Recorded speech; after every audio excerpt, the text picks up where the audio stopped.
What's going on, my friends? Chris here. I want to bring you all an update today. And what we're going to be looking at is the total 3 chart. So what this is, it's going to be the total crypto market excluding Bitcoin and Ethereum.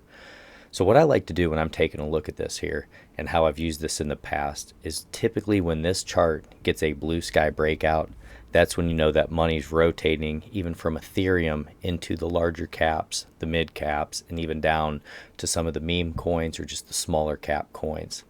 And one of the things that I like to pay attention to, there's a few things. I like to look for Bitcoin dominance dropping below 60%, sometimes even 55%, but also seeing this chart get into blue sky breakouts. And one thing I like to do is go back into history and just see what happened last time. So in 2017, from our high on this chart to 2021, you're looking at 229%. So what I want to do now for us, just stepping back and taking a look at the bigger picture here. I'm a little bit more of a conservative guy. I believe in diminishing market cycles. I believe we could go anywhere from 50 to 75% in blue sky breakout. So if we take a look at 50%, that brings us up to $1.6 trillion. So still a good ways away from where we're at now. A lot of running still potentially to do. If you go up to 75%, let me bring this down a little bit more. You're looking at around $1.86 trillion. And that's me being conservative, guys. Maybe we get 100% move. Maybe we get 125% move. I don't think we'll do what we did in the past just due to diminishing market cycles. But overall, there still potentially could be a lot of room to run here on this chart. And so far, this chart's looking pretty good on a weekly time frame. We had our low, we had our high, weekly higher low, higher high. We're trying to keep right around $964 billion as our weekly higher low. We want to hold that, see if we can go up and challenge this previous local high of $1.14 trillion. And so far, stepping back on the weekly time frame and taking a look at our indicators, we're looking pretty decent here. So our Chaikin money flow, which is one I always like to look at as our money flow, we're at a positive 0.10.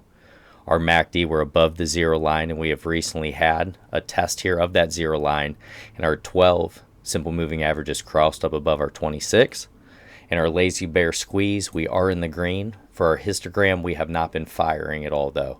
None of these yellow dots as of now. But so far, technically speaking, everything's looking good with those indicators. If we step back and we take a look at the moving averages on the weekly time frame, we're still up above our 50-week simple moving average. That's going to be in red. We're up above our 200-week simple moving average in white. And if I go to our Lux Algo, I always like to turn on the smart money concepts just to see where support and resistance is and where buying and selling pressure could be. And right now you can see nice buy pressure right from the range of about 760 billion as support up to 870 billion is what we're going to call it. So what we need to do with our price here is get up through our previous week's high, which is $1.07 trillion. Then it's going to be our previous local high that we hit back in December of 2024 at that $1.14 trillion. And then it's potentially blue sky breakouts here, guys. We got into blue sky breakouts, but we gave it all right back. So I would believe if we can continue this move here, that this is going to be the one that we get the true breakout. Now, people are saying, when is this going to happen? Chris, you're crazy. And I do not have a crystal ball at all, guys. This market, it's been more Bitcoin driven than I've ever thought it would be. I thought Bitcoin going up to $122,000 was going to drag up Ethereum and a lot of these larger altcoins faster than it has, but essentially Bitcoin's just sucked up all the liquidity. And now we're finally starting to get some of that rotation into Ethereum. But when we're taking a look at the seasonals here, I always like to look at this, and you can see in blue, this is our 2025 year. And right now, if you go back to 2023 and 2024, we didn't really get these big runs until October, November time. They really started to kick off right around the first week of November.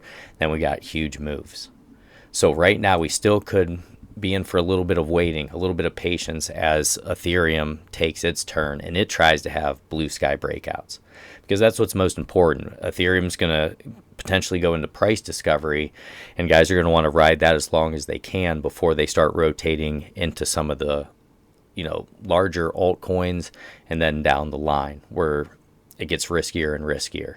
Because people are saying, Ethereum still potentially could go another $3,000, another $4,000. It still potentially could get 100% return out of Ethereum, and people would rather do that when it's a little bit safer and there's more liquidity in Ethereum than some of these smaller coins. So you really have to wait and be patient and watch that rotation. But typically when we do get a breakout, a blue sky breakout from this, we run hard. You can see the last time when we broke out, it was in February of 2021, and then we just had a massive move. Had a really big move, big retracement, move up again, and then gave it all back. And we went from a high of $1.06 trillion all the way down to $286 billion. And that's one thing I'll tell you guys, always take your profits, always ladder out if you're in those winning positions. Don't be greedy. And if you ever do have life-changing gains, or you can pay off your house, pay off your car, student loans, anything like that, never hesitate to do that. Because a lot of these altcoins pump really hard and then they give it all back, and then they'll either go down, move sideways, or stay dormant for years, or just completely go away. So always use them as a vehicle to potentially make more Bitcoin or to pay things off, and just use it wisely, guys. That's the main thing. Don't piss your money away. Excuse my French, but don't piss your money away on stupid stuff. Okay? Try to help people the best that you can. Get out of debt. Try to be financially free the best that you can. That's the number one bit of advice that I can do, and that's what I'm trying to do for myself and my family as well. So one day at a time, guys. God bless each and every one of you. Love you all. Take care.